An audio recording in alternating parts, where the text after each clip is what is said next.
Cinema ಪ್ರಪಂಚ ಎಲ್ಲ ಕೊಡ್ತಾ ನಿಮಗೆ, ನೀವು ಕೇಳಿದ್ದೆ. ಒಳ್ಳೊಳ್ಳೆ ಗೆಳೆಯರನ್ನ ಕೊಟ್ಟು ಒಬ್ಬ ಅಂಬರೀಷನ್ಗಿಂತನೂ ಗೆಳೆಯ ಬೇಕಾ ಸರ್ ನಿಮಗೆ? ಒಬ್ಬ ರಾಜ್ಕುಮಾರ್ಗಿಂತನೂ ಅಣ್ಣ ಬೇಕಾ ಸರ್? ನನ್ನ ಬಡವಡ್ದ ಅಣ್ಣ ಬಸವರಾಜಗಿಂತನೂ ಬೇಕಾ ಸರ್? ಎಲ್ಲ ಸಿಕ್ಕಾಗಿದೆ, ಇನ್ನೇನು ಬೇಕು ನಿನಗೆ? ಅಮ್ಮನೇ ಇಲ್ಲದ ಕೊರಗನೇ ಮರಸಿದೆ. ರೋಡಲ್ಲಿರೋದಿಲ್ಲ ಸರ್. ಒಂದು ಕರೋನಾ ಅಂತ ಬಂದಾಗ ಭಿಕ್ಷುಕರ ಗತಿಯಲ್ಲಿ ಸರ್.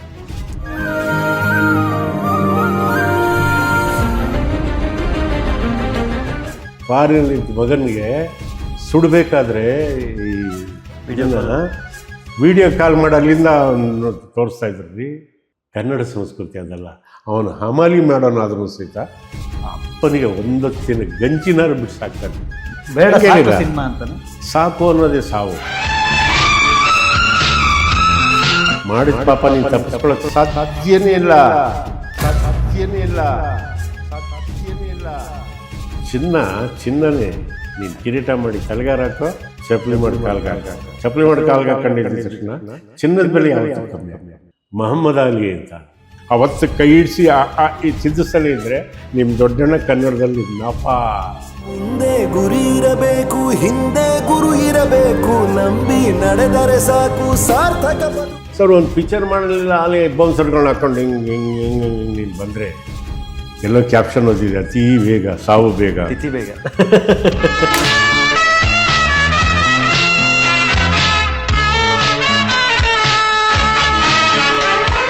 ಆ ನಂಬಿಕೆ, ಆ ದೇವರ ಭಕ್ತಿ, ಪುಸ್ತಕಗಳ ಮೇಲಿನ ಪ್ರೀತಿ, ಕನ್ನಡದ ಮೇಲಿನ ಪ್ರೀತಿ, ಕುಟುಂಬದ ಮೇಲಿರೋ ಪ್ರೀತಿ. ಹೌದು. ನನಗೆ 2 ಕಾದಂಬರಿಗಳು ಇವತ್ತೂ ಸಹಿತ 100 ಕಾದಂಬರಿಗಳು ಓದಿದ್ದೀನಿ, ಇಲ್ಲ ಅಂತಲ್ಲ. ಆದರೆ 2 ಕಾದಂಬರಿಗಳು ನನ್ನ ಮೇಲೆ ಬಲವಾಗಿ ಅಚ್ಚೊತ್ತದಷ್ಟು ಇನ್ಯಾವ ಕಾದಂಬರಿ. ಒಂದು VS ಖಾಂಡೇಕರ್ ಅಂತ, VS ಖಾಂಡೇಕರ್, ವಿಷ್ಣು ಸಖಾರಾಮ್ ಖಾಂಡೇಕರ್ ಅಂತ ಬರೆದಿರೋದು ಯಯಾತಿ. ಕನ್ನಡಕ್ಕೆ ತರ್ಜುಮೆ ಮಾಡಿರೋದು VM ಇನಾಮ್ದಾರ್. ಅರ್ಥ ಆಯ್ತಾ? ಇನ್ನೊಂದು ನೃಪತುಂಗ, ಅಮೋಘ ವರ್ಷ ನೃಪತುಂಗ, ಅದನ್ನು ಬರೆದಿದ್ದು ತಾರಾ ಸುಬ್ರಾವ್. ಇವೆರಡು ಕಾದಂಬರಿ ಇದಲ್ಲ, ಸಾಕು ಜೀವನ. ಅದನ್ನು ಅರ್ಥ ಮಾಡ್ಕೊಂಬಿಟ್ರೆ ಅಬ್ಬಾ, ನೀನೇನು ಕಲಿತೆ ಅಂತ ಕೇಳಬೇಕು ನೀನು ನೃಪತುಂಗದಲ್ಲಿ. ಏಕೆಂದರೆ ನ್ಯಾಯನಿಷ್ಠೂರನಾದ ದೊರೆ ಅವನು. ಮಗನ್ನೇ ನೇಣಿಗಾಕೋಕ್ಕೂ ಹೆದರ್ಕೊಳ್ಳಲ್ಲ ಅವನು. ಎಳ್ಕೊಂಬಂದು ನಿಲ್ಲಿಸಿರ್ತಾರೆ, ಅಪರಾಧಿ ಸ್ಥಾನದಲ್ಲಿ ನಿಂತಿರ್ತಾನೆ. ತಂದೆ ಚಕ್ರವರ್ತಿ ಬಂದು ನಿಂತ್ಕೊಂಡ್ಬಿಟ್ಟು ಸಭೆ ಕೈ ಮುಗಿತಾನೆ. ಈಗ ಒಂದು ಸಣ್ಣ ಪಿನ್ ಬಿದ್ದರೂ ಶಬ್ದ ಕೇಳುತ್ತಂತೆ, ಅಷ್ಟು ನಿಶಬ್ದರಾಗಿ ಜನ ನಿಂತಿದ್ರು. ಬಂದ್ಬಿಟ್ಟು ಜನಗಳಿಗೆ ಕೈ ಮುಗಿದು ಕೇಳ್ತಾನೆ, ಇಂದಿನ ಸಭೆ ಎಂದಿನಂತಹುದಲ್ಲ. ಶಿಕ್ಷೆ ವಿಧಿಸಬೇಕಾಗಿರುವವರು ಪ್ರಭುಗಳು. ಅಪರಾಧಿಯ ಸ್ಥಾನದಲ್ಲಿ ನಿಂತಿರುವುದು ನಮ್ಮ ಸುಪುತ್ರರು. ನಾನು ಕೊಡುವ ತೀರ್ಪಿನಲ್ಲಿ ನಿಮಗೆ ಯಾರಿಗಾದರೂ ಅನುಮಾನವಿದ್ದಲ್ಲಿ ಈ ತೀರ್ಪು ನೀಡುವವರೆಗೂ ಈ ನ್ಯಾಯಸ್ಥಾನದಲ್ಲಿ ಬೇರೆಯವರನ್ನು ಕೊಳ್ಳಿರಿಸಬಹುದು. ಅಪ್ಪಣೆ ಕೊಡಿಸಬೇಕು ಅಂತ ಕೈ ಮುಗಿತಾನೆ. ಯಾವ ದೊರೆ ಆ ಥರ ಕೈ ಮುಗಿತಾನೆ? ಪ್ರಭುಗಳ ನಿಷ್ಪಕ್ಷಪಾತ ಬುದ್ಧಿಯಲ್ಲಿ ನಮಗೆ ನಂಬಿಕೆ ಇದೆ. ನೀವೇ ಆ ಜಾಗಕ್ಕೆ ಕೂತ್ಕೋಬೇಕು ಅಂತ ಹೇಳ್ತಾರೆ, ಕೂತ್ಕೊತಾನೆ. ಹಂಗಾದ್ಮೇಲೆ ಅಪರಾಧಿ ಮಾಡಿರೋದನ್ನೆಲ್ಲ ಓದಿ, ಲೀಸ್ಟು ಎಲ್ಲ ಓದಿ ಹೇಳ್ತಾರೆ, ಇದೆಲ್ಲ ಮಾಡಿರೋದು ಸರಿ ಅಂತ ಒಪ್ಕೊಂತಾನೆ ಅಪರಾಧಿ. ಖಂಡಿತ ನಾವು ಮಾಡಿದ್ದು ಸತ್ಯ, ನಾನೇ ಮಾಡಿರೋದು. ಹಂಗಿದ್ಮೇಲೆ ತಡೆ ಯಾಕೆ? ನಮ್ಮ ರಾಜ್ಯಶಾಸನದ ಪ್ರಕಾರ ಏನಿದೆ ಅಂತಂದಾಗ, ದೇಶದ್ರೋಹಿಗಳಿಗೆ ನೇಣುಗಂಬ ಗತಿ. ಸರಿ, ನಾಳೆ ಪ್ರಾತಃ ಕಾಲ ಸೂರ್ಯೋದಯಕ್ಕೆ ಮುಂಚೆ ನನ್ನ ಮಗನ ನೇಣಾಕೊಡಿ. ಸ್ವಂತ ಮಗನಿಗೆ? ಹೌದು, ನೇಣಾಕೊಡಿ ಅಂತಾನೆ. ಅದು ಒಬ್ಬ ಅಮೋಘ ವರ್ಷ ನೃಪತುಂಗ. ಅವರದು ಎಲ್ಲಿಂದ ಎಲ್ಲಿವರೆಗೂ ಇತ್ತು ಗೊತ್ತರ ಸಾಮ್ರಾಜ್ಯ? ಕಾವೇರಿಯಿಂದ ಗೋದಾವರಿವರೆಗಿದ್ದ ನಾಡಿದು ಕನ್ನಡವೇ. ಹೆಂಗಿದೆ ನೋಡ್ರಿ. ಪದವನರಿದು ನುಡಿಯಲು, ನುಡಿದುದನರಿದು ಧಾರೆಯಲು, ಆತ್ಮರಾನಾಡವರಗಳು ಚದುರ, ನಿಜದಿಂ ಚದುರ. ಎಷ್ಟು ಚೆನ್ನಾಗಿದೆ ನೋಡಿ ಕನ್ನಡ. ನೃಪತುಂಗ ಅದನ್ನು ಹೇಳ್ತಾನೆ. ಅವಾಗ ಎಲ್ಲ ಗುಜು ಗುಜು ಗುಜು ಗುಜು ಗುಜು ಗುಜು ಗುಜು ಗುಜು ಗುಜು ಗುಜು ಗುಜು ಇರೋನೊಬ್ಬ, ಅವನೋಗ್ಬಿಟ್ರೆ ಉತ್ತರಾಧಿಕಾರಿ ಇಲ್ಲ. ಅಷ್ಟರೊಳಗೆ ಒಂದು ಹೆಣ್ಣು ಮಗು ಘೋಷ ಹಾಕ್ಕೊಂಡು ಹಿಂಗೆ ಬರುತ್ತೆ. ಆ ರಾಜ ಗಾಂಭೀರ್ಯದಲ್ಲಿ ಬಂದು ಮುಂದುಗಡೆ ನಿಂತ್ಕೊಳ್ಳುತ್ತೆ. ಯಾರು ತಾಯಿ ನೀನು ಕೇಳ್ತಾರೆ. ಸಭೆ ಸ್ತಬ್ಧ ಆಗುತ್ತೆ. ರಾಜ ಪರಿವಾರದ ಹೆಣ್ಣು ಮಕ್ಕಳು ಹೀಗೆ ಬಹಿರಂಗವಾಗಿ ಬರಬಾರದಾದರೂ ಅತ್ಯವಸರವಾಗಿ ಬಂದ ನನ್ನ ಅವನೀಯವನ್ನು ಮನ್ನಿಸಿ ಮನವಿಯನ್ನು ಲಾಲಿಸಬೇಕು ಅಂತ ಹೇಳು ತಾಯಿ. ಅಪರಾಧಿಗೆ ಶಿಕ್ಷೆ ಕೊಟ್ಟದ್ದು ಸರಿ ಇದೆ, ಅವರ ಶಿಕ್ಷೆಯಲ್ಲಿ ನನಗೂ ಭಾಗವನ್ನೇಕೆ ಕೊಟ್ಟಿರಿ. ಅಪರಾಧಿ ಸ್ಥಾನದಲ್ಲಿ ನಿಂತಿರುವವರು ನನಗೆ ಅಗ್ನಿಸಾಕ್ಷಿಯಾಗಿ ಮಾಂಗಲ್ಯ ಧಾರಣೆ ಮಾಡಿದ ನನ್ನ ಪತಿದೇವರು ಅಂತ ತಿಳಿತಾಳೆ. ಗೊತ್ತಿರಲ್ಲ ಅಮೋಘ ವರ್ಷ. ಅಮೋಘ ವರ್ಷನಿಗೆ ಅವನು ಮದುವೆ ಆಗಿರೋದೇ ಗೊತ್ತಿರಲ್ಲ. ಅವಾಗ ಹೇಳ್ತಾಳೆ, ಗಂಡ ಮಾಡಿದ ತಪ್ಪಿಗೆ ಹೆಂಡತಿಗೂ ಶಿಕ್ಷೆ ಕೊಡಬೇಕು ಅಂತ ಯಾವ ಕಾನೂನಲ್ಲೂ ಇಲ್ಲ ತಾಯಿ, ನಾನು ಹಂಗೆ ಕೊಡೋದು ಇಲ್ಲ. ಹೆಣ್ಣು ಅಂದರೆ ನನಗೆ ತಾಯಿ ಸಮಾನ. ತಪ್ಪು ಮಾಡಿದವನು ಶಿಕ್ಷೆ ಅನುಭವಿಸ್ಬೇಕು, ಇಲ್ಲ ಅಂತಂದರೆ ಆ ತಪ್ಪಿಗೆ ನಾವೇ ನೀರಿದು ಸಾಕದಂಗೆ ಆಗುತ್ತೆ. ಸಲ್ಲದ ಮಾತಿದು. ಹಂಗಂದಿದ ತಕ್ಷಣವೇ ನಾನು ಅವನು ಕೊಡೋಕ್ಕೆ ಸಾಧ್ಯನೇ ಇಲ್ಲ ಅಂದಿದ ತಕ್ಷಣವೇ ಕವಿ ಎಷ್ಟು ಚೆನ್ನಾಗಿ ವರ್ಣಿಸ್ತಾರೆ. ತಾರಸುಬ್ರಾಯರು ಬುಡ ಕತ್ತರಿಸಿದ ಬಾಳೆಯಂತೆ ನೆಲಕ್ಕೆ ಕುರುಳಿದಳು, ಬಿದ್ದುಬಿಡ್ತಾಳೆ, ಮೂರ್ಛೆ ಹೋಗ್ಬಿಡ್ತಾಳೆ. ಬುಡ ಕತ್ತರಿಸಿದ ಬಾಳೆಯಂತೆ ನೆಲಕ್ಕೆ ಕುರುಳಿದಳು, ಬಾಳೆ ಬಿದ್ದೋಗ್ತಾನೆ. ಬಿದ್ದಿದ ತಕ್ಷಣ ಏನಾಗುತ್ತೆ ಅಂದರೆ ಆವಾಗ ಕೇಳ್ತಾರೆ ಎಲ್ಲರೂ, ಶಿಕ್ಷೆಗಾಗಲಿ ರಕ್ಷೆಗಾಗಲಿ ನಿಮಗೆ ಅಧಿಕಾರವನ್ನು ಕೊಟ್ಟಿದ್ದು ಯಾರು ಮಹಾಪ್ರಭು ಅಂತ ಕೇಳ್ತಾರೆ. ಯಾರೋ ರಾಜಪುರೋಹಿತರು ಕೇಳ್ತಾರೆ ಅದನ್ನು. ಗುಣಭದ್ರಾಚಾರ್ಯರು ಅಂತ ಪ್ರಜೆಗಳಿಗೆ ತೋರಿಸ್ತಾನೆ, ಅವರಿಗೆ ಕೊಟ್ಟಿರೋದು. ಅಂದಮೇಲೆ ನೀವು ಅವ್ರಿಗೇನಾಗಬೇಕು? ಅವರು ಮಾಡಿದ ಸೇವೆಯನ್ನು ಸ್ಮರಿಸುತ್ತಾ ಅವರ ಆಹ್ವಾನವನ್ನು ತಲೆಯ ಮೇಲೆ ಹೊತ್ತು ನಡೆಯುವ ನಾವಿಕರು ನಾವು, ದೇಶಗತಿಯು. ಅವ್ರು ಹೇಳಿದ್ದನ್ನು ನಾವು ಮಾಡೋದೇ ನಮ್ಮ ಕರ್ತವ್ಯ. ಅವ್ರು ಹೇಳ್ತಾ ಇದ್ದಾರೆ, ಏನು ಹೇಳ್ತಾ ಇದ್ದಾರೆ ಕೇಳಿ ತನಗೆ, ಕ್ಷಮಾದಾನ ನೀಡಿ, ಕ್ಷಮಾದಾನ ನೀಡಿ, ಕ್ಷಮಾದಾನ ನೀಡಿ ಇವರೇ ಕೂಗ್ತಾರೆ. ಆವಾಗ ಅವ್ರು ಹೇಳ್ತಾರೆ, ಅದಕ್ಕೆ ಹೇಳಿದ್ದು ನಾನು ಈ ಜಾಗದಲ್ಲಿ ತೀರ್ಪು ಕೊಡೋದಕ್ಕಿಂತ ಮುಂಚೆ ಯಾರಾದರೂ ಕೂರಂಗಿದ್ರೆ ಕೂತ್ಕೊಳ್ಳಿ ಅಂತ. ನನ್ನನ್ನು ಇವತ್ತು ಬದಲಾಯಿಸೋಕ್ಕಾಗಲ್ಲ, ನೀವು ಎಚ್ಚರಿಕೆ. ಸ್ತಬ್ಧ ಆಗ್ತಾರೆ. ಆದ್ರೂ ಎಲ್ಲ ಅಳಕ್ಕೆ ಶುರು ಮಾಡ್ಬಿಡ್ತಾರೆ. ಆ ಮನುಷ್ಯ ಬದಲಾಗಲ್ಲ. ಆವಾಗ ಕೊನೆಯ ಲಾಸ್ಟ್ಗೆ ಏನಾಗುತ್ತೆ ಅಂತಂದರೆ, ಅಪರಾಧಿಯನ್ನು ಬಂಧನದಿಂದ ಬಿಡುಗಡೆ ಮಾಡಿ ಅಂತ ಹೇಳ್ತಾನೆ. ಇನ್ನಾದರೂ ರಾಷ್ಟ್ರಕೂಟದ ವಂಶದ ಕೀರ್ತಿಯನ್ನು ಮೆರೆಸುವ ಗುರುತರವಾದ ಜವಾಬ್ದಾರಿ ಅವರ ಮೇಲಿರ್ತದೆ ಎಂದು ತಿಳಿಸಿ ಮುಂದಕ್ಕೆ ಅವರೇ ನೋಡ್ಕೊಳ್ಳಿ ಅಂತ ಕಿರೀಟ ತೆಗೆದು ಕೆಳಗಡೆ ಇಟ್ಟು ಸೊಸೆ ಹತ್ರ ಕೊಡೋಗ್ತಾನೆ. ಕೊಡೋಗಿ ಎತ್ತಿ ನಿಲ್ಲಿಸ್ಕೊಳ್ತಾನೆ. ನಿನ್ನ ಮಾಂಗಲ್ಯ ಭಾಗ್ಯ ದೊಡ್ಡದು ತಾಯಿ, ನನ್ನ ಮಗನ ನೋಡಿಸಿಕೊಟ್ಟೆ ತಪ್ಪಿಕೊಳ್ತಾನೆ. ಸರ್ ಇದನ್ನು ಓದಿ ಆನಂದಿಸ್ಬೇಕೆ ಹೊರತು ಹೇಳಿದ್ರೆ ಮಜಾ ಬರೋಲ್ಲ ಸರ್, ಅಲ್ವಾ ಕೀರ್ತಿ? ನಾನು ಹೇಳೋದು ಅದರಲ್ಲಿ ಇನ್ನೊಂದು ಬರುತ್ತೆ. ಇನ್ನೊಂದು ಏನು ಅಂತಂತಂದರೆ ಅದೊಂದು ಹೇಳ್ಬಿಟ್ಟು ಇದು ಮಾಡ್ತೀನಿ. ಏಕೆಂದರೆ ಪ್ರಪಂಚದಲ್ಲಿ ತಾಯಿ ದೊಡ್ಡದ ಅನ್ನ ದೊಡ್ಡದ ಅನ್ನೋದೊಂದು ಬರುತ್ತೆ. ಸೊ ಹೆಂಗಿತ್ತು ನೋಡಿ, ನೃಪತುಂಗನ ಪರಮಾಪ್ತ ಅಂದರೆ ಬಂಕರಸ ಅಂತ 40 ವರ್ಷ ಯುದ್ಧ ಭೂಮಿಲಿ ಕಳೆದಿರ್ತಾನೆ. ನಿಮಗೆ ಯಾವಾಗಲೇ ಹೇಳಿದೆ, ಕಾವೇರಿಯಿಂದ ಗೋದಾವರಿ ಬರ್ತಿದ್ದ ನಾಡಿದು ಕನ್ನಡವೇ. ಕಾವೇರಿ ಉದುಗುಮ ಆಗೋದಿರಲಿ, ತಲಕಾವೇರಿ, ಕೊಡಗಲ್ಲಿ ಎಲ್ಲಿಂದ ಹಿಡಿದು ಕನ್ನಡ ಸಾಮ್ರಾಜ್ಯ ಎಲ್ಲಿವರೆಗೂ ಇತ್ತು ಅಂದರೆ ಗೋದಾವರಿ ನದಿ ಇರೋದಿರಲಿ, ಆಂಧ್ರ,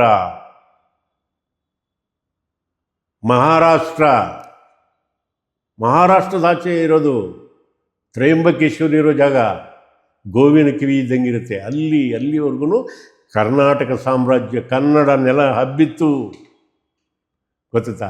ಅದನ್ನು ರಟ್ಟೆ ಗಟ್ಟಿ ಮಾಡಿ 40 ವರ್ಷ ಯುದ್ಧ ಭೂಮಿಲಿರ್ತಾನೆ ಬಂಕರಸ. ಬಂಕರಸನು ಸೇನಾಧಿಪತಿ ಬಂಕರಸರು, ಇವರು ರಾಷ್ಟ್ರಕೂಟರ ದೊರೆ ಅಮೋಘ ವರ್ಷ ನೃಪತುಂಗನು ಒಂದೇ ಗುರುವಿನ ಶಾಲೆಯಲ್ಲಿ ಕೂತ್ಕೊಂಡು ವಿದ್ಯೆ ಕಲ್ತಿರ್ತಾರೆ. ಅಷ್ಟಾದ್ರೂ ಅವನ್ನ ಚಕ್ರವರ್ತಿಗೆ ಏನು ಗೌರವ ಕೊಡಬೇಕೋ ಅದನ್ನೇ ಕೊಡ್ತಿರ್ತಾರೆ. ಒಂದು ದಿವಸ ರಾಜಪುಸ್ತಕ ಬಂಕರಸ ಬಂದಿದ್ದಾರೆ ಅಂದರೆ ಅವ್ರನ್ನ ಕೇಳಿಬಿಡೋ ಅಂಥದ್ದೇನು, ಒಳಗಡೆ ಬಿಡಿ ಅಂತ. ಬಂದಿದ ತಕ್ಷಣ ಹಿಂಗೆ ಮಂಡಿ ಹೊರ್ತಾರೆ ಅವರು. ಯಾಕೆ ಯಾವಾಗ ಪ್ರಾಣ ಸ್ನೇಹಿತ ಅವನಿಗೆ ಎಲ್ಲಿ ಇಲ್ಲಿ ಇಟ್ಕೊಂಡಿರ್ತಾನೆ, ಎದ್ದಿಂದ್ಕೊಂಡು ಏನಾಯಿತು ಬಂಕರಸ್ರೆ ಅಂತ. ನನಗೆ 40 ವರ್ಷ ಯುದ್ಧ ಭೂಮಿಯಲ್ಲಿ ಕಳೆದದ್ದಾಯಿತು ಮಹಾಪ್ರಭು. ಈ ತೋಳಿಗೆ ತುಕ್ಕು ಹಿಡಿಯುತ್ತಿದೆ, ವಿಶ್ರಾಂತಿ ಬಯಸುತ್ತಿದೆ. ನನ್ನ ಜಾಗಕ್ಕೆ ಬೇರೆ ಯಾರನ್ನಾದರೂ ನೀವೇ ವಹಿಸಿಬಿಡಿಯುತ್ತೆ. ಆವಾಗ ಮಂತ್ರಿಮಂಡಲವನ್ನೆಲ್ಲ ಕರೆಸಿ ಗುರುಗಳ ಮುಂದೆ ಕೂರಿಸಿ ಅವ್ರಿಗೊಂದು ಪಂದ್ಯಮ ಅಂತ ಒಂದು ಮಾಡಿ ಆವಾಗ ಅದನ್ನು ಅನೌನ್ಸ್ ಮಾಡ್ತಾರೆ, ರಾಷ್ಟ್ರಕೂಟರಿಗೆ ದಂಡನಾಯಕ ಆಗಬೇಕು, ಕಮಾಂಡರ್ ಇನ್ ಚೀಫ್. ಎಷ್ಟು ಜನ ಬರ್ತಾರ್ರಿ, ಮಾಂಡಲಿಕರು, ಕೊತ್ವಾಲರು, ಅವರು ಇವರು, ಗರಡಿ ಮನೆಯವರು, ಅಂಥವ್ರು ಇಂಥವ್ರು ಎಲ್ಲ ಸೇರ್ತಾರೆ. ಸ್ಪರ್ಧೆ ಅಷ್ಟೇ, ಕಿರಿದಾದಂತಹ ಸಸಿಗಳನ್ನು ನೆಟ್ಟಿರ್ತಾರೆ, ಸಣ್ಣ ಸಣ್ಣ ಬದುಗಳು ಮಾಡಿ, ಗೊತ್ತಾಯ್ತಾ? ಕತ್ತಿ ತಗೋಬೇಕು ಅಲ್ಲಿಂದ ಹೋಗಿ, ಆಯಿತಾ? ಒಂದು.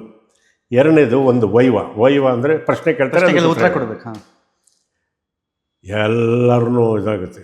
ಕೇಳಿದಾಗ ಎಲ್ಲ ವೈವಾದಲ್ಲಿ ಕೇಳ್ತಾರೆ, ಅನ್ನ ದೊಡ್ಡದು ತಾಯಿ ದೊಡ್ಡದು? ತಾಯಿ ದೊಡ್ಡದು. ತಾಯಿಗಿಂತ ಮಿಗಿಲ ದೇವರು ಇನ್ನೊಬ್ಬಳ ಇಲ್ಲ. ಯಾಕೆ ಅನ್ನಿ, ಹೆತ್ತು ಹೊತ್ತು ಸಾಕೋದಷ್ಟೇ ಇಲ್ಲ, ಹೊಟ್ಟೆಲಿ ಮಗು ಬಿದ್ದಾಗಲಿಂದ ಹಿಡಿದು ಒಂದು ತಿಂದರೆ ಹೆಚ್ಚು, ಒಂದು ತಿಂದರೆ ಕಮ್ಮಿ, ಇದನ್ನು ತಿನ್ನಬೇಕು, ಇದನ್ನು ತಿನ್ನಬಾರ್ದು, ಯಾವ ದೇವ್ರಿಗೆ ಹೇಳಿದ್ರು ನಮಸ್ಕಾರ ಮಾಡ್ತಾಳೆ. ನನ್ನ ಉದರದಲ್ಲಿ ಹುಟ್ಟೋ ಮಗುಗೆ ಆಯುಷ್ಯು, ಆರೋಗ್ಯ ಎಲ್ಲ ಕೊಟ್ಟು ಕಾಪಾಡು, ವಿದ್ಯಾವಂತನ ಮಾಡು, ಈ ನಾಡಿಗೆ ಒಬ್ಬ ದೊರೆ ಆಗಂಗೆ ಮಾಡು ಅಂತ ಎಷ್ಟು ದೇವ್ರನ್ನ ಬೇಡ್ಕೊಂಡಿರ್ತಾರೆ. ಅವಳಿಗಿಂತ ಮಿಗಿಲಾದ ಯಾವುದು? ದೂರದಲ್ಲಿ ಚಿಕ್ಕಿ ಚಂದ್ರಮ್ಮ ಇದೆ, ಚಂದ್ರಮ್ಮನ ತೋರಿಸಿ ನೋಡು, ಸೋದರ ಮಾವನ ನಂಟು ಕಟ್ತಾಳೆ ಅಲ್ಲೇನ್ರಿ, ಗೊತ್ತಾಯ್ತಾ? ಒಳ್ಳೊಳ್ಳೆ ವೀರರ ಕಥೆ ಹೇಳ್ತಾಳೆ. ಅವಳಿಗಿಂತ ಮಿಗಿಲಾದ ಇನ್ನೇನು?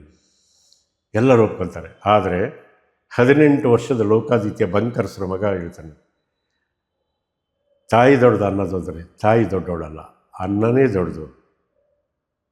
ಎಲ್ಲರೂ ಕತ್ತಿರಿದು ನಿಂತ್ಕೊಂಡ್ಬಿಡ್ತಾರೆ ಹೊಡೆಯೋಕ್ಕೆ. ಆವಾಗ ತೀರ್ಪುಗಾರರು ಹೇಳ್ತಾರೆ, ಅವನು ಹೇಳಿದ ಅಕ್ಷರ ಸತ್ಯ ಇದೆ, ಅವನು ಹೇಳಿದ್ದು ಅಕ್ಷರ ಸತ್ಯ ಇದೆ, ಒಪ್ಕೋಬೇಕು ನೀವು. ಏನು ಹೇಳ್ತಾರೆ ಅಂತ ನೋಡಿದ್ರೆ, ಅವನು ಹೇಳಿದ ಸತ್ಯ ಏನು ಅಂದರೆ ಅವನ ಬಾಯಿಲೆ ಕೇಳಿ. ಅವನು ಹೇಳ್ತಾನೆ, ಮನುಷ್ಯನಾದವನು ತಾಯಿ ಸತ್ರು ಬದುಕ್ತಾನೆ, ಅನ್ನ ಇಲ್ಲದಲ್ಲೇ ಇದ್ದರೆ ಬದುಕಕ್ಕೆ ಸಾಧ್ಯನೇ ಇಲ್ಲ. ಯಾಕೆಂದರೆ ಅನ್ನದಿಂದ ಜನಿಸಿದುದು ಈ ಅಖಿಲ ಚರಾಚರ ಜಗತ್ತು.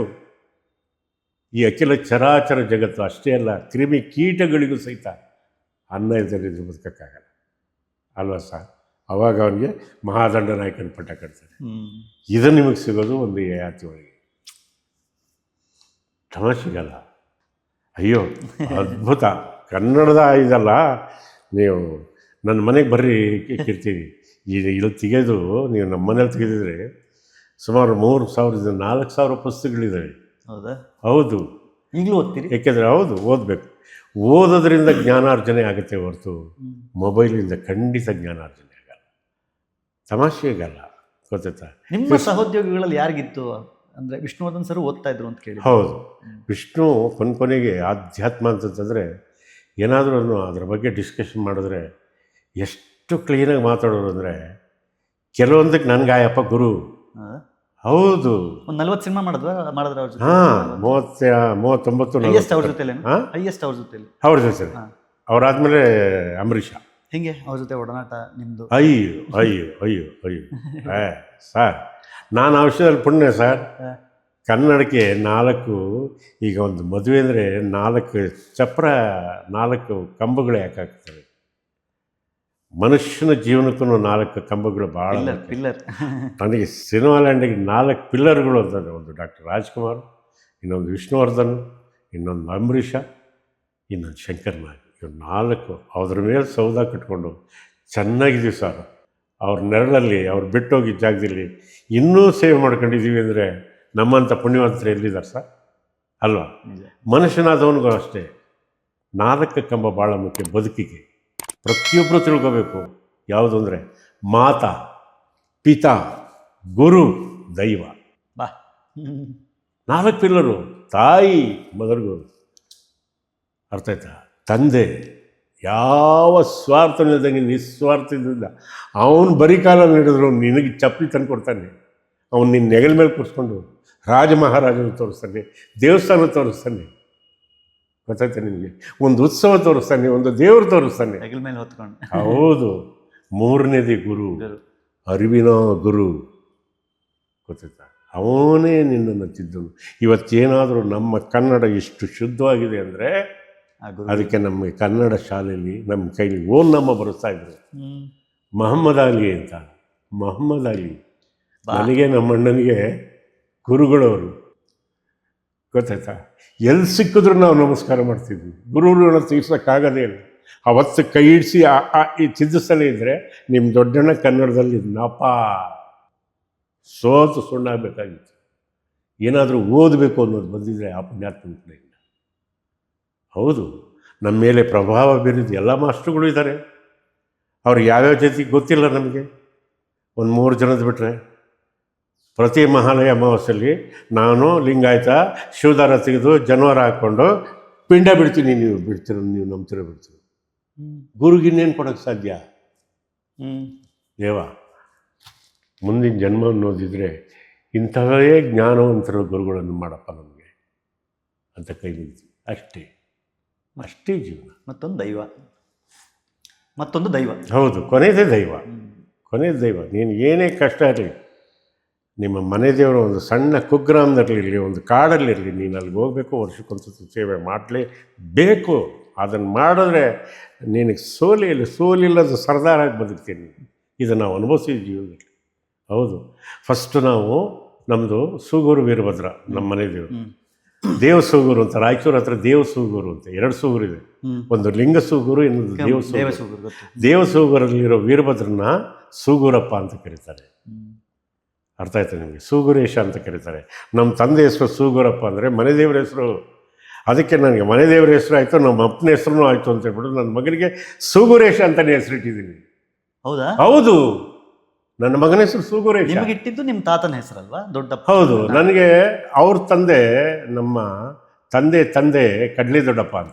ಹೌದು, ಬೇಸಿಕಲಿ ನಾವು ಯಾವ್ರನವರು ಅಂದರೆ ರಾಯದುರ್ಗದವರು, ಆ ಕಡೆಯವರು. ಹಾಂ, ಮೊಣಕಾಲ್ಮರಿಂದ 14 ಕಿಲೋಮೀಟ್ರು. ಗೊತ್ತಾಯ್ತಲ್ಲ? ಹಂಗಾಗಿ ನಾವು ಇವತ್ತು ಏನು ಮಾಡ್ತೀವಿ ಗೊತ್ತಾ? 300 ವರ್ಷ ಆಗಿದೆ ಅಲ್ಲಿ ಗ್ರಾಮ ದೇವತೆಯನ್ನು ಪ್ರತಿಷ್ಠಾಪನೆ ಮಾಡಿ. ನಮ್ಮ ಒಂದು ದಿವಸಕ್ಕಾದ್ರೂ ನಮ್ಮ ತಾತ, ನಮ್ಮ ಅಜ್ಜಿ, ನಮ್ಮ ಅಪ್ಪನ್ನೆಲ್ಲ ಕರ್ಕೊಂಡು ಪೂಜೆ ಮಾಡಿಸಿರ್ಬೋದಲ್ಲ. ಯಾಕೆಂದರೆ ಹಿಂದೆ ಸಿಡುಬು ಅಂಥವು ಇಂಥವು ಏನಾದ್ರು ಬಂದರೆ ಗ್ರಾಮ ದೇವತೆಗೆ ತೊಗೊಂಡೋಗಿ ಎಡೆ ಕೊಟ್ಟು ಮೊಸರನ್ನ ಕೊಟ್ಟು ಕೈ ಕೊಟ್ಕೊಂಡು ಹಿಂಗೆ ನಿಂತ್ಕೊಳ್ಳೋರು. ಅರ್ಥ ಆಯ್ತಾ? ಪಾರು ಮಾಡವ ಮಾರಮ್ಮನ ಕಳಿಸ್ತಾ. ಹೌದು, ಊರಿಗೆ. ಅದಕ್ಕೆ ನೋಡಿರ್ಬೋದಲ್ವಾ?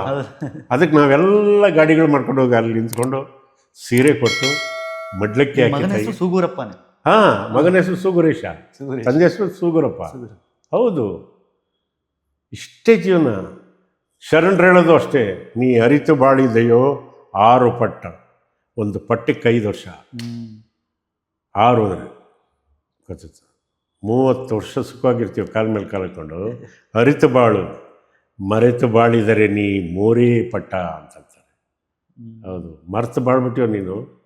ಅಹಂಕಾರ, ಅದು ಯಾರು ಹೇಳೋದು ಆ ಥರ ಅಹಂಕಾರ ಮಾಡ್ತಾರಲ್ಲ, 3 ಪಟ್ಟ. ಅಷ್ಟೇ ಜೀವನ. ಸಿನಿಮಾ ಪ್ರಪಂಚ ಎಲ್ಲ ಕೊಡ್ತಾ ನಿಮಗೆ, ನೀವು ಕೇಳಿದ್ದು ಸರ್. ಎಷ್ಟು ಬೇಕೋ ಅಷ್ಟನ್ನು ಬಳಸಬೇಕು. ದೇವರು ಕೊಟ್ಟಿದ್ರಲ್ಲಿ ತೃಪ್ತನಾಗಬೇಕು ಸರ್.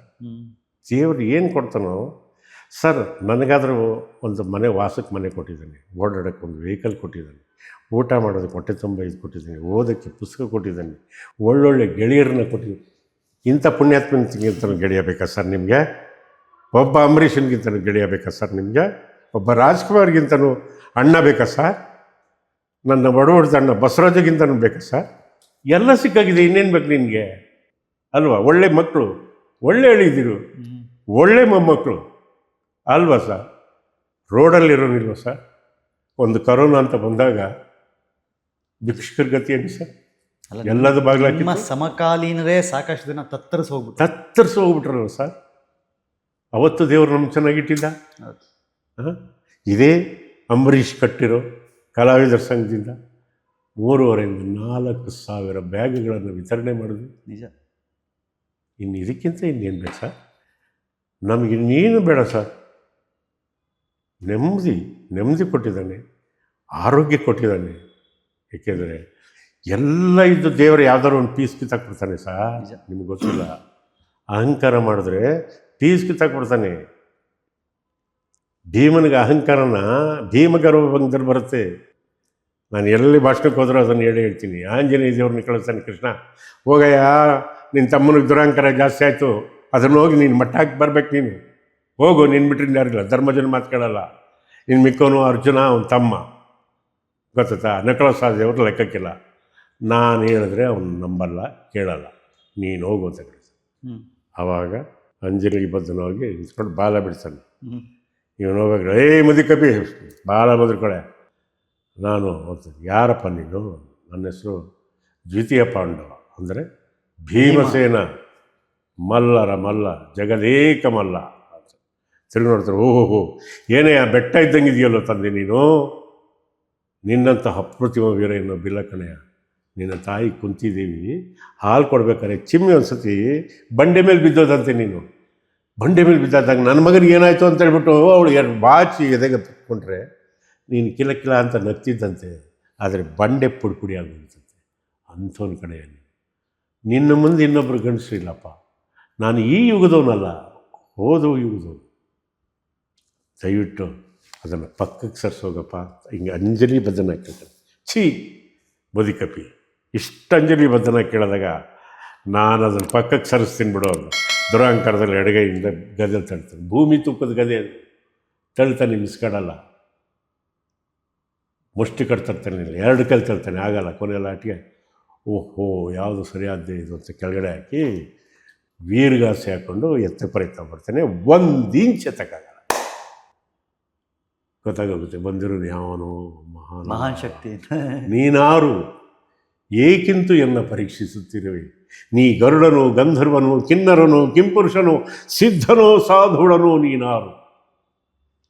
ನನ್ನ ಗರ್ವವನ್ನು ಹಾಳು ಮಾಡಲೆಂದೇ, ಸುಟ್ಟು ಹಾಕಲೆಂದೇ ಬಂದೆಯ ತಂದೆ ಅಂತ ಕೇಳ್ತಾನೆ. ಆಗುತ್ತೆ ಅಷ್ಟೇ ವಿನಮ್ರನಾಗಿ ಹೇಳ್ತಾನೆ. ಹಿಂದಣ ಯುಗದ ರಾಘವ ದೇವನು ಓಲೆಕಾರರು. ನಾವು ರಾಘವದೇವ ಓಲೆಕಾರರು, ಓಲೆಕಾರರು, ಪೋಸ್ಟ್ಮ್ಯಾನ್ ಕೆಲಸ ಮಾಡ್ತಿದ್ವಿ ನಾವು. ಚೂಡಾಮಣಿ ಕೊಟ್ಟರೆ ತಗೊಂಡು ಇವರು ಕೊಡೋದು, ಇದನ್ನು ತಗೊಂಡಾಗ ಅಲ್ಲಿ ಕೊಡೋದು ಮಾಡ್ತಿದ್ದಂಥ ಪೋಸ್ಟ್ಮ್ಯಾನ್ ಕೆಲಸ ಮಾಡ್ತಿದ್ದರು. ಸುಗ್ರೀವನ ಪರಮ ಸಖ್ಯರು, ಕೋಪಿಷ್ಟ. ಸುಗ್ರೀವ ಯಾರು? ಕಿಷ್ಕಿಂಧೆ ಮಹಾರಾಜ ಐತಲ್ಲ, ಅವನು ಪರಮಾಪ್ತ ಸಖ. ನಾನು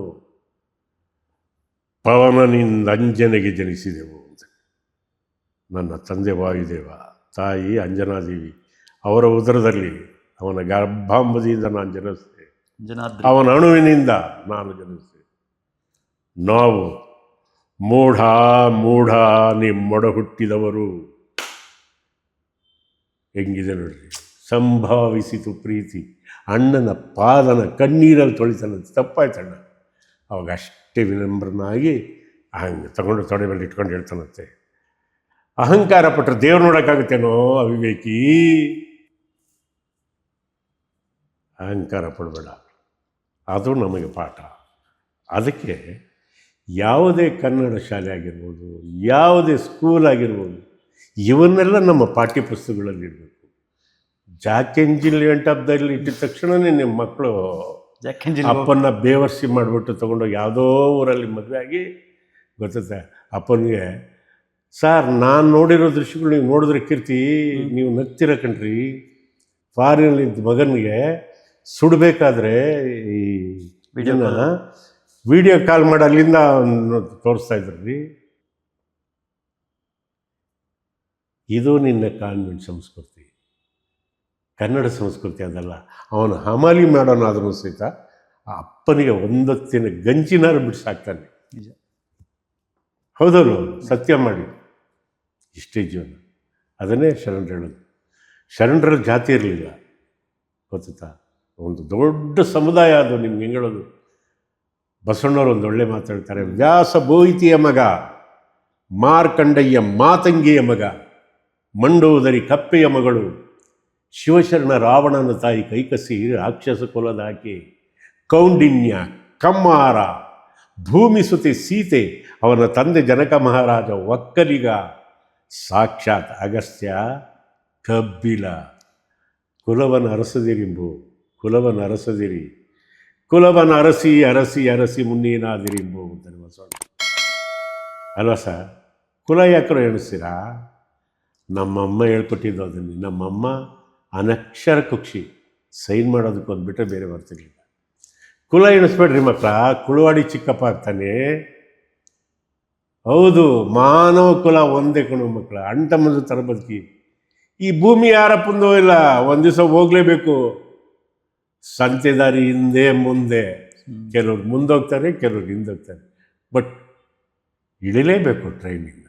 ಜೀವನ ಅನ್ನೋ ಟ್ರೈನಿಂದ ಒಂದು ಸತಿ ಇಳಿಲೇಬೇಕು, ಅಲ್ವಾ ಸರ್? ಅಷ್ಟೇ. ರಾಜಕೀಯ ಆಸಕ್ತಿ ಇತ್ತು ನಿಮಗೆ? ಖಂಡಿತ ಇಲ್ಲ. ಇತ್ತು. ಅವಾಗ ಇತ್ತು. 2004 ಅದು ಭ್ರಮೆ. 2012 ಬಿಜೆಪಿ, ಆಮೇಲೆ KJPಗೆ ಬಂದ್ರಿ. ಬಟ್ ಸರಿ ಹೊಂದಲಿಲ್ವಾ ರಾಜಕೀಯ? ಅದು ಅದರದ್ದು ನನಗೆ ಯಾಕೂ ಸರಿ ಹೋಗಲಿಲ್ಲ. ಅಳಿಯ ಮಾಡಲಿ ಅಂತ ಬಿಟ್ಬಿಟ್ರೆ ಈಗ? ಅಳಿಯ ಮಾಡಲಿ, ಅವ್ರು ಚೆನ್ನಾಗಿಲ್ಲ. ಯಾರ್ಯಾರು ಎಡೆಗೆ ಯಾವ್ಯಾವ್ದು ಬಿಡುತ್ತೋ ಗೊತ್ತಿಲ್ಲ. ಗೊತ್ತಾ, ನಮ್ಮ ಎಡೆಗೆ ಒಂದು ಕಲಾದೇವಿ ಇದು ಬಂದಿದೆ, ಸಾಕು. ಗೊತ್ತಾ, ನಿಮ್ಮಂಥ ಪುಣ್ಯಾತ್ಮರೊಬ್ಬರು ಒಂದು ಪುಸ್ತಕನ ಹುಡುಕ್ತಾ ಇದ್ದೆ. ಒಂದು ಪುಸ್ತಕ ಎಲ್ಲಿಂದ ತರಿಸೋದು, ಹೆಂಗೆ ತರಿಸೋದು ಅಂತ. ಅದು ಒಂದು ದಿವಸ ಹೋಗಿದ ತಕ್ಷಣವೇ, ಅಣ್ಣ ಬಾಯ್ಲಿ ಅಂತ ನಮ್ಮ ರಾಕ್ಲೈ ವೆಂಕಟೇಶ. ಏನು ವೆಂಕಟೇಶ ಅಂದ, ತಗೋ ಈ ಪುಸ್ತಕ ನೀನು ಅಂತ ಕೊಟ್ಟ. 2 ಪುಸ್ತಕ. ಯಾವುದು ಅಂತ ನಾನು ಮಡ್ಲು ಹಿಡಿತೀನಿ. ಪುಸ್ತಕ ಅಂದಿದ ತಕ್ಷಣವೇ, ದೇವ್ರ ಪ್ರಸಾದ ಅಂದಿದ ತಕ್ಷಣವೇ ಮಡ್ಲು ಹಿಡಿತೀವಿ ಹಿಂಗೆ 2 ಪುಸ್ತಕ ಇದೆ. ಅದರಲ್ಲಿ ಒಂದು ಶಿವಪುರಾಣ. ಶಿವಪುರಾಣದಲ್ಲಿ ಅದು ಗೋರಖ್ಪುರ ಅಂತ, ಗೋರಖ್ಪುರದಲ್ಲಿ ಗೋರಖ್ಪುರದಲ್ಲಿ. ಇನ್ನೊಂದು ರಾಮಚರಿತ ಮಾನಸ. ರಾಮಚರಿತ ಮಾನಸನ ತುಂಬ ದಿವಸದಿಂದ ಹುಡುಕ್ತಾ ಇದ್ದೆ. ನೀವು ಕೇಳದೇನೆ ತಂದು ಕೊಟ್ರ? ಅದು ನಾನು ಕೇಳೇ ಇರಲಿಲ್ಲ. ಆ ಪುಸ್ತಕನೇ ನೋಡಿ ಕೊಟ್ಟರು. ಪ್ರಾರಂಭ ಇರಲಿಲ್ಲ ಮಾಡೋದು. ನಮ್ಮ ಮಹಾಲಕ್ಷ್ಮಿ ಟೆಂಪಲ್, ವೀರಾಂಜನೇಯ ಸ್ವಾಮಿ ದೇವಸ್ಥಾನ ಇದೆಯಲ್ಲ, ಅಲ್ಲಿ ಕೂತ್ಕೊಂಡು ಪಠಣ ಮಾಡೋಣ ಅಂತ ಸಂಕಲ್ಪ ಮಾಡ್ಕೊಂಡಿದ್ದೀನಿ ಮನಸ್ಸಲ್ಲಿ. ಆಂಜನೇಯ ದೇವ್ರನ್ನ ನೆರವೇರಿಸ್ಕೊಡ್ಬೇಕು ಅಂತ ಬೇಡ್ಕೊಳ್ತೀನಿ. ಇಷ್ಟೇ. ಕಲಾವಿದರ ಸಂಘಕ್ಕೆ ಹತ್ರ ಆದಮೇಲೆ ನಿಮ್ಮ ಕಲಾವಿದನ ಕೆಲಸ ಒಂದು ಸ್ವಲ್ಪ ಸೈಡ್ಗೆ ಇಟ್ಟಿದ್ದೀರಾ, ಅಥವಾ ಬೇಡ ಸಿನಿಮಾ ಅಂತಾನೆ? ಸಾಕು ಅಂತ ಏನಿಲ್ಲ. ಸಾಕು ಅನ್ನೋದೇ ಸಾವು. ಗೊತ್ತಾಯ್ತಾ? ಬೇಕು ಅನ್ನೋದು ದುರಾಸೆ ಆಗುತ್ತೆ. ಅದು ಬಂದಾಗ ನೀನು ಸಮಯ ಬಂದಾಗ ಬಿಡಬೇಡ. ಗೊತ್ತಾಯ್ತಾ? ಕೊನೆಯವರೆಗೂ ಯಾರ ಮೇಲೂ ಡಿಪೆಂಡ್ ಆಗಬೇಡ. ನೀನು ದುಡ್ಕೊತೀನಿ. ಅರ್ಥ ಆಯ್ತಾ?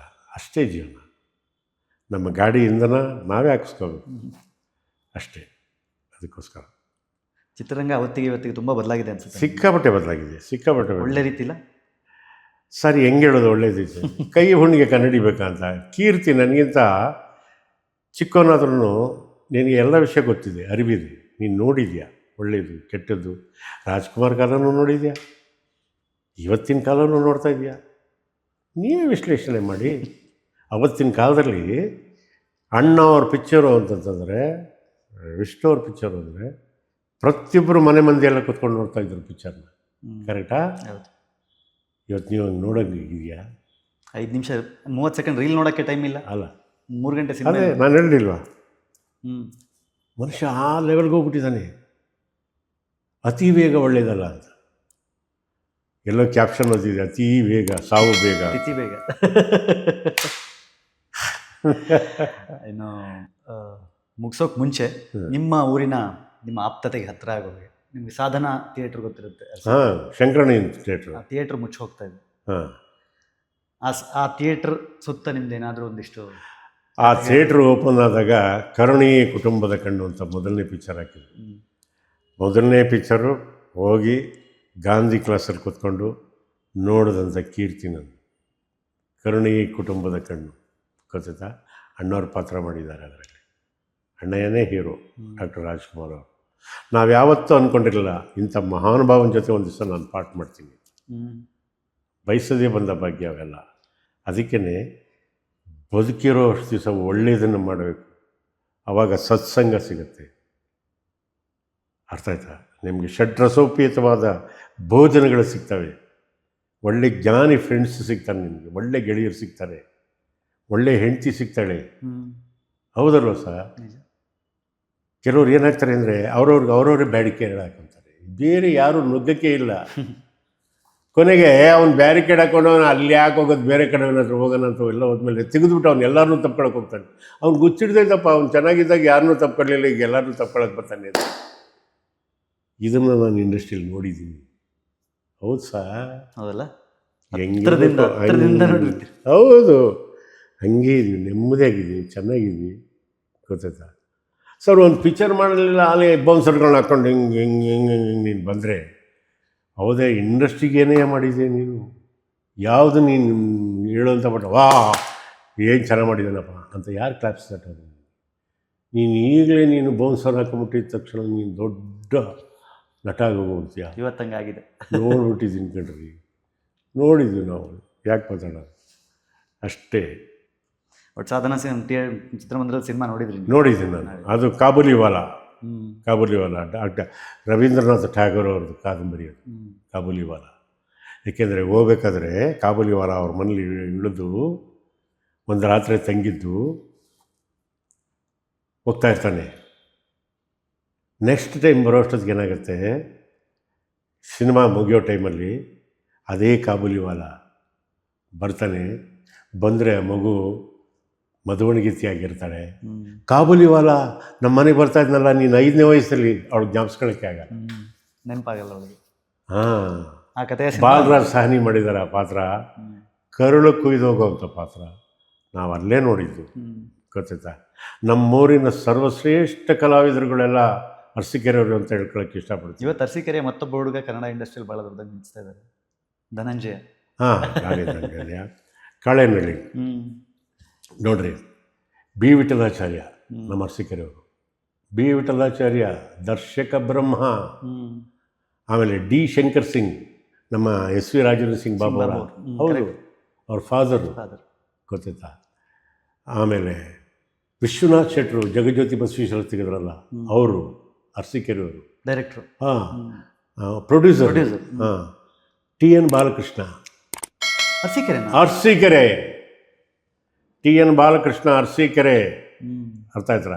ರಾಜಾನಂದ ಅರಸೀಕೆರೆ, ವಿಜಯಕಲಾ ಅರಸೀಕೆರೆ, ದೊಡ್ಡಣ್ಣ ಅರಸೀಕೆರೆ, ಡಾಲಿ ಧನಂಜಯ ಅರಸೀಕೆರೆ, ಮೊನ್ನೆ ತೀರ್ಕೊಂಡಲ್ಲ ದಿಲೀಪ್ ರಾಜು ಅರಸೀಕೆರೆ.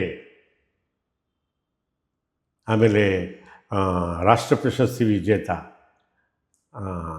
ಆಕ್ಸಿಡೆಂಟಲ್ಲಿ ತೀರ್ಕೊಂಡಲ್ಲ ಹುಡುಗ ಪಾಪ, ಸಂಚಾರಿ ವಿಜಯ್, ಅವನು ಅರಸೀಕೆರೆ ಅಲ್ವಾ ಸರ್? ಅರಸೀಕೆರೆ ಅದನ್ನೇ ಕಲಾವಿದರು. ಕಲಾದೇವಿ ಯಾವತ್ತು ಬಂಜೆ ಅಲ್ಲ ಸರ್. ಎನ್ ಎಸ್ ರಾವ್ ಇದನ್ನೇ ಹೇಳ್ತಾ ಇದ್ದೀವಿ ಎಲ್ಲೋದ್ರೂ. ಕಲಾದೇವಿ ಬಂಜೆ ಅಲ್ಲ ಕಣು. ಅವಳ ಗರ್ಭದಲ್ಲಿ ಬೇಕಾದಷ್ಟು ಮುತ್ತು ರತ್ನ ವಜ್ರ ವೈಡೂರ್ಯ ಗೋಮೇದಿಕ ಮರಕತ ಹವಳ ನೀಲ ಪಚ್ಚೆ ಪದ್ಮರಾಗ ಎಲ್ಲ ಇದ್ದಾವೆ. ಅದನ್ನು ತೆಗೆದು ಕಿರೀಟಕ್ಕೆ ಬಡಿಸೋಂಥನು, ಕರೆಕ್ಟಾಗಿ ಮುಡಿಸೋಂಥನು ಬೇಕಣೋ. ಆ ಕೆಲಸ ಒಬ್ಬ ಪುಟ್ಟಣ್ಣ ಮಾಡ್ತಿದ್ದ, ಒಬ್ಬ ಸಿದ್ಧಲಿಂಗಯ್ಯ ಮಾಡ್ತಿದ್ದ. ಎಷ್ಟು ಚೆನ್ನಾಗಿತ್ತು ನೋಡಿ ಅಲ್ವಾ? ಅಷ್ಟೇ. ತುಂಬ ಖುಷಿ ಆಯಿತು ನಿಮ್ಮ ಜೊತೆಗೆ ಇಷ್ಟು ಹೊತ್ತು ಮಾತಾಡಿ. ಸಾಕಷ್ಟು ಬಾಲ್ಯದಿಂದ ಇಲ್ಲಿ ತನಕ ಹಂಚ್ಕೊಂಡ್ರಿ. ಕೊನೆಯದಾಗಿ ನಿಮ್ಮ ಬಗ್ಗೆ ಪದೇ ಪದೇ ಸೋಷಿಯಲ್ ಮೀಡಿಯಾದಲ್ಲಿ ಈ ಬಗ್ಗೆ ಮಾತಾಡ್ತಾ ಇರೋರಿಗೆ ನೀವೀಗೇನು ಆ್ಯಕ್ಷನ್ ತೊಗೋಬೇಕು ತೊಗೊಂಡಿದ್ದೀರಿ, ನಿಮ್ಮ ಮಾತುಗಳಲ್ಲಿ ತುಂಬ ಸಾಫ್ಟಾಗಿ ಅವ್ರಿಗೆ ಹೇಳೋದಾದರೆ ಯಾಕಪ್ಪ ಇದನ್ನು ಮಾಡ್ತಿದ್ದೀರಿ ಅನ್ನೋದು? ಖಂಡಿತ ಆ ಥರ ಹೇಳಲ್ಲ. ಕೃಷ್ಣ ಒಂದು ಮಾತು ಹೇಳ್ತೇನೆ ಭಗವದ್ಗೀತೆಯಲ್ಲಿ, ಮಾಡಿದ ಪಾಪವನ್ನು ತಪ್ಪಿಸಿಕೊಳ್ಳಲಾಗದೆ ಅನುಭವಿಸಲೇಬೇಕಾದ ಸಿದ್ಧಾಂತಕ್ಕೆ ಕರ್ಮ ಅಂತ ಹೆಸರು. ಅಂಥವ್ರನ್ನ ಕ್ಷಮಿಸಬಾರ್ದು ಅಂತೀರಿ? ನಾನು ಕ್ಷಮಿಸೋದಲ್ಲ, ಅವನಿಗೆ ದೈವನೇ ಶಿಕ್ಷೆ ಕೊಡುತ್ತೆ. ಯಾವ ಮಟ್ಟಕ್ಕೆ ಶಿಕ್ಷೆ ಕೊಡೋದು ನೋಡಿ. ಮಾಡಿದ ಪಾಪ ನೀನು ತಪ್ಪಿಸ್ಕೊಳ್ಳೋಕೆ ಸಾಧ್ಯನೇ ಇಲ್ಲ. ಅರ್ಥ ಆಯ್ತಲ್ಲ ಸರ್? ಇನ್ನೊಬ್ಬರನ್ನ ನೋಯಿಸಿ, ಹೌದು, ಸಾಧ್ಯನೇ ಇಲ್ಲ ಸರ್. ಈ ಧರ್ಮ ಎಷ್ಟು ಪವಿತ್ರವಾದ್ದು ಅಂತಂದರೆ, ಈ ಭೂಮಿ ಇಲ್ಲಿ ನೀವು ಅನರ್ಘ್ಯ ರತ್ನಗಳು, ನಾನು ಹೇಳ್ತೀನಲ್ಲ, ನೀವು ನಮ್ಮ ಧರ್ಮದ ಮೇಲೆ ಎಷ್ಟು ಸಾರಿ ದಾಳಿಗಳಾಯಿತು. ಆದರೂ ಸಹಿತ ನಮ್ಮ ಹಿಂದೂ ಧರ್ಮ ಇವತ್ತಿಗೂ ಉಳಿದಿದೆ, ಬೆಳೆದಿದೆ ಅಂದರೆ ಇದು ಕಿತ್ತಷ್ಟು ಹುಟ್ಟುತ್ತೆ, ಸುಟ್ಟಷ್ಟು ಗಟ್ಟಿ ಆಗ್ತಾ ಹೋಗುತ್ತೆ ಅಲ್ವಾ ಸರ್? ಎಲ್ಲೋ ಅವಿವೇಕಿಗಳು ಅದನ್ನು ಬೈದ್ಬಿಟ್ರೆ, ಇದು ಮಾಡಿಬಿಟ್ರೆ ಅವನು ಬುದ್ಧಿಜೀವಿ ಆಗಿಬಿಡಲ್ಲ. ಅರ್ಥ ಆಯ್ತು ಸರ್? ಆನೆ ಹೋಗ್ತಾ ಇರುತ್ತೆ ಸರ್, ಆನೆ ರಾಜಗಾಂಭೀರ್ಯದಲ್ಲಿ ನಡ್ಕೊಂಡು ಹೋಗ್ತಾ ಇರುತ್ತೆ ಸರ್. ನಡ್ಕೊಂಡು ಹೋಗ್ತಾ ಇದೆ, ನಾಯಿಗಳೆಲ್ಲ ಬೊಗಳ್ತವೆ, ಬಾವೋ ಬಾವೋ, ಯಾಕಂದ್ರೆ ಅಂಥ ಆಕೃತಿನೇ ನೋಡಿರಲ್ಲ ಅವು, ಬೊಗಳ್ತವೆ. ಅದಕ್ಕೆ ಅದರಿಂದ ಅವ್ರ ಬೆಲೆ ಏನೂ ಕಮ್ಮಿ ಆಗಲ್ಲ. ಅರ್ಥ ಆಯ್ತಾ? ಚಿನ್ನನೇ. ನೀನು ಕಿರೀಟ ಮಾಡಿ ತಲೆಗಾರ ಹಾಕೋ, ಚಪ್ಪಲಿ ಮಾಡಿ ಕಾಲ್ಗೆ ಹಾಕೋ. ಚಪ್ಪಲಿ ಮಾಡಿ ಕಾಲ್ಗೆ ಹಾಕೊಂಡಿದ್ದ ತಕ್ಷಣ ಚಿನ್ನದ ಬೆಲೆ ಯಾವತ್ತೂ ಕಮ್ಮಿ ಆಗಲ್ಲ. ಹಂಗೆ ನಮ್ಮ ಧರ್ಮ ಅನಂತವಾಗಿರಲಿ, ಎಲ್ಲ ಕಡೆಯೂ ಹರಡಲಿ, ಗೊತ್ತದೆ? ಎಲ್ಲರ ಬಾಳಲ್ಲೂ ಸುಖ ಶಾಂತಿ ನೆಮ್ಮದಿ ಸಿಗಲಿ. ಅದಕ್ಕೆ ನಮ್ಮಲ್ಲಿ ಏನು ಹೇಳ್ತಾರೆ ಗೊತ್ತಾ? ಲೋಕ ಸಮಸ್ತ ಸುಖಿನೋ ಭವಂತು, ಸಮಸ್ತ ಸನ್ಮಂಗಳಾನಿ ಭವಂತು ಅಲ್ವಾ ಸರ್? Thank you. ಸನ್ಮಂಗಳವಾಗಲಿ. ತುಂಬ ಖುಷಿ ಆಯ್ತು ತಮ್ಮ ಜೊತೆ ಮಾತಾಡಿ. ಭಾಳಷ್ಟು ವಿಷಯಗಳನ್ನ ಹಂಚ್ಕೊಂಡ್ರಿ. ಧನ್ಯವಾದ. ಥ್ಯಾಂಕ್ ಯು ಕೀರ್ತಿ. ಇದಾಗಿತ್ತು ದೊಡ್ಡಣ್ಣವ್ರ ಜೊತೆಗಿನ ಮಾತುಕತೆ. ಮತ್ತೊಬ್ಬ ಜೊತೆ ಮತ್ತೆ ಸಿಗ್ತೀನಿ. ನೋಡ್ತಾ ಇರಿ ಕಿರಿಕೀರ್ತಿ ಯೂಟ್ಯೂಬ್ ಚಾನಲ್. ನಮಸ್ಕಾರ.